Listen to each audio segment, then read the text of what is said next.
Agora, a nossa próxima etapa, a gente vai falar deles, daqueles que absorveram o fungo e se transformaram em monstros, que seriam zumbis, né? E aqui eu deixo pro Luquinhas contar pra gente um pouco sobre os estágios da infecção. E a gente começa com o primeiro estágio, conhecido como os corredores, e eu acho engraçado que os corredores, eles são praticamente os zumbis clássicos que a gente vê em The Walking Dead, Guerra Mundial Z, nos filmes do George Romero e por aí vai, né? Conta aí, Luquinhas. Com certeza. Outra coisa que é bastante interessante é que eles pegaram esse formato mais clássico, eles não pegaram o formato tão do zumbi, do The Walking Dead, que é aquela coisa mais lenta, mais cadenciada. Eles correm, eles são realmente como se fossem humanos que estão como se fosse com o vírus da raiva, sabe? Então eles são muito agressivos e os estágios é de acordo com quanto tempo aquele infectado consegue sobreviver. Como eles nunca se referem a eles como zumbis, propriamente, eles costumam chamar apenas de infectado, é assim que eu acho que eu vou me referir pelo resto do programa a eles, né? São 4 tipos, lembrando que a gente não tá incluindo o do The Last of Us Parte 2, porque no Parte 2 aparecem outros tipos de zumbis, mas acredito que pro show eles vão focar somente do da Parte 1, então a gente vai ficar nesses 4 aí. O primeiro que são os corredores é o primeiro estágio. A pessoa que é infectada por esse vírus, pelo fungo, né? Ela começa a se transformar mesmo depois de aproximadamente 2 dias. Normalmente, depois de 2 dias, ela começa a perder o controle do seu corpo.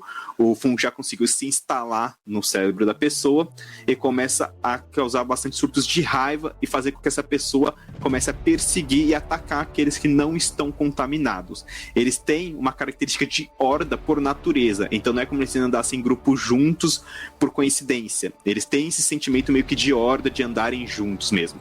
E os corredores são essa primeira fase, logo dos primeiros dias, e conforme o tempo vai passando, esse fungo vai conseguindo se desenvolver mais dentro do corpo.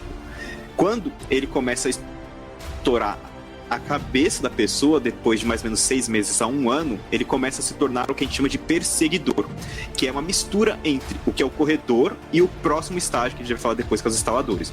O perseguidor, quando ele começa a ter esse fungo estourado pelo cérebro, ele geralmente fica cego de um dos olhos e ele começa a desenvolver uma capacidade de ouvir por ecolocalização, que seria por sons. Ele ainda não faz isso, mas ele começa a desenvolver isso. Então ele começa a ter uma percepção maior por som e ele consegue correr assim como os corredores. Nesse é o primeiro avanço assim, do estágio, né? Os que conseguem sobreviver até esse ponto. Então, essa é a pequena diferença entre o perseguidor e o corredor. A partir daí, quando se desenvolve ainda mais, o fungo estoura completamente a cabeça da pessoa, virando os instaladores, ou também chamado de clickers, pelo som que eles fazem. Eles ficam completamente cegos, porém, eles desenvolvem ainda mais a sua capacidade de ecolocalização. E eles começam a utilizar esses sonzinhos que parecem som de clique, por isso que as pessoas algumas vezes chamam eles de clickers ou de instaladores, para tentar se localizar e encontrar os seus alvos. Inclusive, mesmo se você não estiver fazendo barulho, ele pode acabar te localizando puramente pelos sons que ele faz. Então a ecolocalização é uma das ferramentas que ele vai utilizar para caçar outras pessoas, e essa carapaça que se forma de fungo no rosto dele começa a servir como uma espécie de armadura, se tornando mais resistente e mais difícil de matar do que um infectado comum.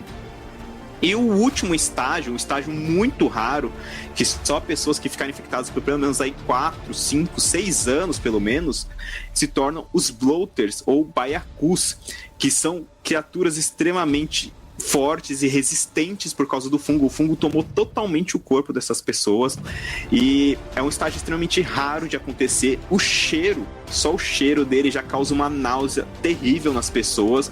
Ele é capaz de cuspir um fungo ácido também nos seus adversários, além de ser muito forte, e até mesmo precisa de vários tiros de espingardas e armas pesadas para conseguir derrubar ele. É uma das criaturas mais terríveis de se encontrar, porém, como ele precisa sobreviver muitos anos esse infectado, costuma ser raro de ser encontrado.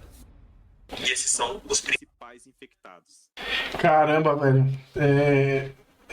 Nossa, eu tô aqui inebriado com a sua fala, cara, porque são detalhes assim que a gente lê uma informação ou outra aqui, mas com essa profundidade é totalmente diferente, né, cara? Eu não tinha noção, inclusive, dessa questão dos odores, né, cara? Porque eu não achei isso em pesquisa, não, muito pelo contrário.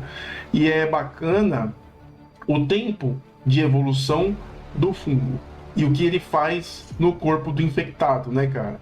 É engraçado que realmente o The Last of Us ele tem um diferencial, né, cara? Essa coisa do fungo agir paulatinamente, não ser uma coisa assim imediata, como a gente já viu em muitos outros, né? Não, o próprio Guerra Mundial Z, eu lembro, tá lá o Brad Pitt correndo, não sei o quê, os caras invadindo a avenida, o caramba, mordendo, daqui a pouquinho o cara já começa a ter uns estalos lá e já vira, né, o zumbi imediatamente. Que infecção é essa, cara? É The Flash. Que isso, velho, né? Nossa, o negócio é arrebatador, né, cara? Mas é legal a gente ver essa questão científica do The Last of Us que é colocada aqui. Muito bem, cara.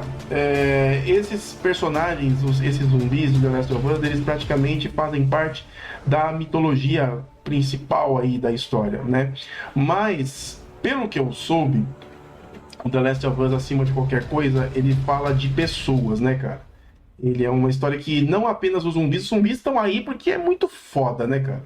É muito foda você ver os bichos aí, os caras. Gosto muito dessa temática zumbi, eu gosto de apocalipse, eu gosto muito disso daí, cara. Muito bacana, inclusive. Aliás, você tá falando aí, eu tô lembrando de um filme, cara, ele é em inglês, se eu não me engano chama The Crazies. Com Cillian Murphy, se eu não me engano, né? O Cillian Murphy acorda lá em Londres praticamente sitiada. Ele tá no hospital, tipo o Rick Grimes, né? Quando ele tá no primeiro episódio lá do The Walking Dead. E aí ele sai, tudo. Tinha ninguém. De repente aparece uns caras lá com o olho vermelho correndo atrás dele, cara. E assim, perna pra quem te quero, velho. Perna pra quem te quero, que além de tudo os caras cospem uma espécie de baba, um sangue vermelho, né, que se pegar em você te infecta. Mais ou menos nesse estilo aí, que tem, inclusive tem uma pegada muito parecida com The Last of Us, mas não tem essa mesma profundidade. Aqui, os produtores fizeram um negócio muito mais aprofundado, né? E aí, gostou do formato? Deixa aqui embaixo o seu comentário, aproveite, assine o canal, deixe um like e compartilhe esse vídeo aí com seus amigos. Eu vou ficando por aqui, um grande abraço para vocês e até mais no nosso próximo vídeo. Valeu!